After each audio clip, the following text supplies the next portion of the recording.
आंदोलन जब तक चलेगा जब तक सरकार हमारा अनुच्छेद 340 लागू नहीं कर देता है। लड़ाई जब तक साथियों जारी रखनी चाहिए होगी जब तक हमारा 340 और 341 अनुच्छेद पूर्णतया लागू ना हो जाए। मेरी मुख्य उद्देश्य है कि पार्लियामेंट से लेकर असेंबली तक पूरे राष्ट्र में इसको लागू किया जाए, जिससे कि हमें सुरक्षित अधिकार मिल सके और शोषित वंचितों सबको जो है अपनी इक्वलिटी का अनुभव हो सके। 340 में वह व्यवस्था है कि IAS IPS तमाम व्यवस्थाएं इस सरकार के द्वारा निकलेंगी और यह अनुच्छेद लागू हो गया तो वाकई आज जिसका जन्मदिन है भारत जननायक कर्पूरी ठाकुर का, जो भारत रत्न जननायक कर्पूरी ठाकुर जी हैं, उनके सपने का तभी साकार होगा जब शेड्यूल 9 के तहत अनुच्छेद 340 को पूरे देश में लागू किया जाएगा।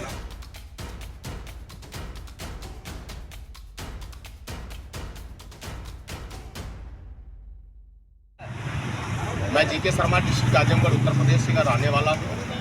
ये सामाजिक न्याय आंदोलन केटी का संस्थापक हो सकता। जब मुझे लगा कि भारतीय संविधान में जो यह निहित व्यवस्था अनुच्छेद 340 एक वर्ग वहीं पर देश आज़ाद होते ही अनुच्छेद 330 के तहत 131 पार्लियामेंट में सांसद बैठा देता है, 1178 विधायक बैठा देता है 332 के तहत। अब उसको लेकर लगा कि इनकी सीटें सुरक्षित हैं, इनसे बदतर जिंदगी हमारा पिछड़ा समाज जी रहा है, जो अनुच्छेद 340 के अंतर्गत आता है, लेकिन इन्हें आज तक किसी ने जानकारी नहीं दिया। तो वह संविधान में बातें जो दबी रह गई उसको लेकर सामाजिक न्याय आंदोलन केटी बैनर अपने समाज के बीच जाने का काम किया है। उत्तर प्रदेश में बलराम शर्मा जी संयोजक बनाए गए हैं। इनको लेकर उत्तर प्रदेश की धरती पर एक कार्यालय का उद्घाटन करने के लिए उन्होंने घोषणा कर दिया है और उन्होंने कहा कि आंदोलन जब तक चलेगा जब तक सरकार हमारा अनुच्छेद 340 लागू नहीं कर देता है। साथियों, अनुच्छेद 340 में वह व्यवस्था है कि IAS IPS तमाम व्यवस्थाएं इस सरकार के द्वारा निकलेंगी और यह अनुच्छेद लागू हो गया तो वाकई आज जिसका जन्मदिन है भारत जननायक कर्पूरी ठाकुर का, जो भारत रत्न जननायक कर्पूरी ठाकुर जी हैं, उनके सपने का तभी साकार होगा जब शेड्यूल 9 के तहत अनुच्छेद 340 को पूरे देश में लागू किया जाएगा। हमारे महापुरुष करुणानिधि जी थे जिन्होंने देश को आज़ाद होते ही पहला आंदोलन किया था। 1952 में पहला संविधान संशोधन होता है जिसमें 15(4) 16(4) की व्यवस्था की गई है, लेकिन हमारे लोगों तक अभी तक इसकी बात नहीं पहुंचाई जा रही है। यानी एहसास होता है कि हमारा पढ़ा लिखा समाज अभी अनपढ़ की तरफ है। इसलिए हमारा यह संगठन मूर्त रूप देने के लिए उत्तर प्रदेश में कदम रख चुका है। यह भारत के सभी प्रांतों में चल रहा है। यह आंदोलन होगा, हो के रहेगा, अन्यथा यह सरकार अभी से चेते, जो रोहिणी आयोग को ठंडे बस्ते में रखे उसको सार्वजनिक करे कि हम पिछड़ी जातियों को कौन सा लाभ देने जा रहे हैं, कहाँ ले जाना चाहते हैं और कर्पूरी फार्मूला क्या है, उसे पूरे देश में लागू करने का काम करें। साथियों, बहुत बहुत धन्यवाद। आए हुए सभी साथियों का हार्दिक अभिनंदन, स्वागत, वंदन करता हूँ। आज लखनऊ की सरजमी अलीगंज के यच पार्क में नीरा नर्सिंग होम के पीछे भारत रत्न जननायक कर्पूरी ठाकुर की प्रतिमा पर देश के हर कोने से आए हुए सभी लोगों ने पुष्पांजलि अर्पित की है और यह सपना साकार कराने के लिए आज यहाँ से सौगंध लेके जा रहे हैं कि इस देश में जब तक अनुच्छेद 340 संविधान का लागू नहीं हो जाता है तब तक हम चैन से नहीं रहेंगे। देश के प्रधानमंत्री और राष्ट्रपति का दरवाजा खटखटाएंगे कि अगर कश्मीर में 370 हटा सकते हैं, इस देश की आधी आबादी को जो न्याय चाहिए, शोषित वंचित पीड़ित हैं, जिनके मसीहा रहे हैं, उनको अनुच्छेद 340 दे दीजिए। इसी में बुलाइए। धन्यवाद साथियों। मोनू जी, मैं आपसे जानना चाहूँगा कि इसमें पीछे संगठन का नाम लिखा हुआ सामाजिक न्याय आंदोलन केटी, इन्हें आपने किस उद्देश्य से बुलाया? बलराम शर्मा जी खड़े हैं, यशवंत सिंह जी हैं, वासुदेव जी हैं, राहुल जी हैं और तमाम साथी हमारे यहाँ हैं, तो बताइए। सामाजिक न्याय आंदोलन से जो हमारे भाई आज बुलाए गए हैं सबका समाज युवा संस्थान के कार्यक्रम में, हमारे सबके जननायक कर्पूरी ठाकुर जी की जयंती 24 जनवरी को इस पार्क में हर साल मनाई जाती है, जिसके हमारे जीके शर्मा जी सबका समाज युवा संस्थान के वरिष्ठ उपाध्यक्ष रहे हैं और वो लोग हमारे दिल में हमेशा करीब हैं और हमेशा रहे हैं। और सामाजिक न्याय आंदोलन के जितने भी हमारे पदाधिकारी आज इस कार्यक्रम में आए हैं, उन्हें मैं यही संदेश देना चाहता हूं कि जो आप अनुच्छेद 340 के लिए जो लड़ाई लड़ रहे हैं, उन सब के साथ हम सभी हैं। आप जहां भी धरना प्रदर्शन करेंगे लखनऊ में, तो हमारा संगठन आपके साथ है और पहले भी हम लोग आए हैं। समय आप लोग बस यही चाहते हैं कि जो अपने महापुरुष हों उनका ज़्यादा से ज़्यादा सम्मान हो, चाहे वो किसी भी जाति में हो, चाहे वो किसी भी धर्म में हो, सबको एकजुट रहना चाहिए, सबकी पूजा करनी चाहिए, सब में एकता होनी चाहिए, चाहे वो कहीं का भी हो, चाहे वो बुद्ध जी हो, चाहे अम्बेडकर जी हो, चाहे वो कोई भी हो।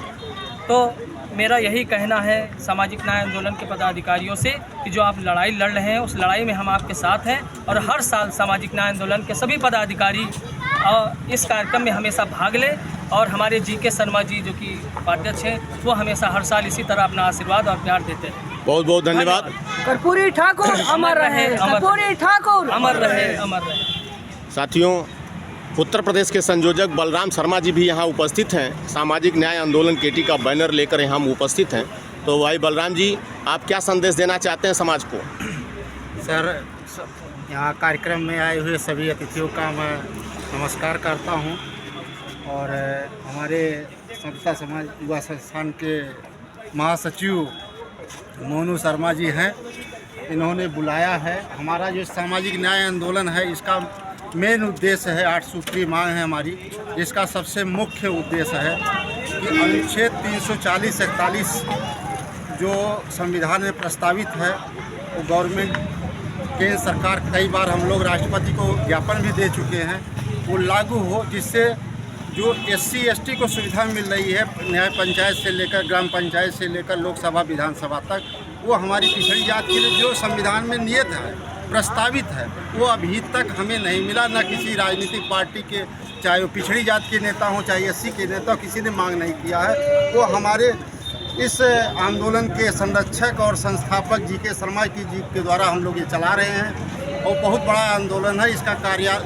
कार्यालय भी जानकीपुरम में हम लोग 9-10 तारीख को ओपनिंग करने जा रहे हैं, ताकि जो हमारा अधिकार है संविधान में निहित है, जो किसी ने नहीं दिलाया, उसकी लड़ाई हम लोग लड़ रहे हैं कि हम लोग ग्राम पंचायत से लेकर विधानसभा लोकसभा में हमारी प्रतिनिधित्व हो, हमारी संख्या हो, और कर्पूरी ठाकुर फार्मूला लागू हो। हमारी मांग यही है, और इसमें हमारे बहुत यहाँ आए हुए सारे लोग हमारे सहयोगी बने हैं। इसके लिए सबको मैं धन्यवाद करता हूँ। नमस्कार। बहुत बहुत धन्यवाद। हमारे बीच में वासुदेव जी, सामाजिक कार्यकर्ता, जो बैनर पर लिखा हुआ दिख रहा है मुझे, वरिष्ठ समाज सेवी हैं। तो ये सामाजिक न्याय आंदोलन केटी संगठन है, इसमें जो है सामाजिक कार्यकर्ता होने के नाते मैं आपसे चाहूँगा कि क्या ये जो 8 सूत्री मांगे हैं, क्या ये हमारे देश में लागू होनी चाहिए या नहीं होनी चाहिए? क्या संदेश देंगे इस सरकार को? जी, बहुत बहुत धन्यवाद सर। ये जो है 8 सूत्री मांग है, ये गरीबों, शोषित, वंचितों के लिए है, और ये अति पिछड़ों के लिए जो 340-341 का जो संविधान में उल्लेख है, इसको लागू करना, इसको लागू कराया जाए, ताकि जो है शोषित, वंचित, पिछड़ों को लाभ मिल सके। धन्यवाद। भाई, हमारे राष्ट्रीय सचिव हैं यशवंत सिंह जी, पूर्व PCS हैं, और मैं आपसे चाहूँगा कि आप भी अपना प्रकाश डालें कि इस प्रांगण में आज क्या क्या हुआ और सामाजिक न्याय आंदोलन की आवश्यकता क्यों पड़ी। जननायक कर्पूरी ठाकुर साहब की जयंती में सोशल जस्टिस का सबसे बड़ा फार्मूला कर्पूरी ठाकुर साहब और M करुणानिधि ने दिया। इस परिप्रेक्ष्य में 340-341 जो सोशियो कॉन्स्टिट्यूशनल प्रोविज़न है संविधान में, जिससे आज तक सबको वंचित रखा गया है। मेरी मुख्य उद्देश्य है कि पार्लियामेंट से लेकर असेंबली तक पूरे राष्ट्र में इसको लागू किया जाए, जिससे कि हमें सुरक्षित अधिकार मिल सके और शोषित वंचितों सबको जो है अपनी इक्वलिटी का अनुभव हो सके, जिसमें संविधान की धारा 16, 14, 15 इन पर जो है सबका अधिकार होता है और सभी लोग इसका लाभ उठा सकें। एक पर्टिकुलर जो है जाति वर्ग धर्म का होकर न रह करके सभी लोगों का हो, जो आदिवासी, ग्रामीण, शोषित, दलित, माने हर प्रकार से सोशियो कॉन्स्टिट्यूशनल उपेक्षित है, उनको लाभ दिलाने के लिए इसका गठन किया गया।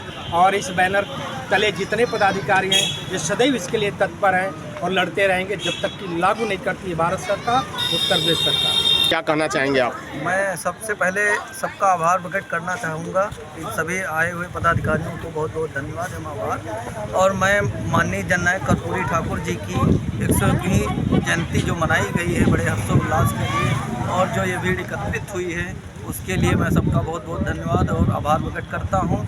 रही बात माननीय कर्पूरी जननायक ठाकुर द्वारा जो पहले प्रयास किया गया, आर्टिकल 340 और 41 को पूर्ण रूप से लागू नहीं किया गया, सरकार द्वारा कहीं न कहीं हम लोगों को छला जा रहा है, जिससे हम लोगों में समानता और राजनीतिक हिस्सेदारी, भागीदारी नहीं मिल पा रही।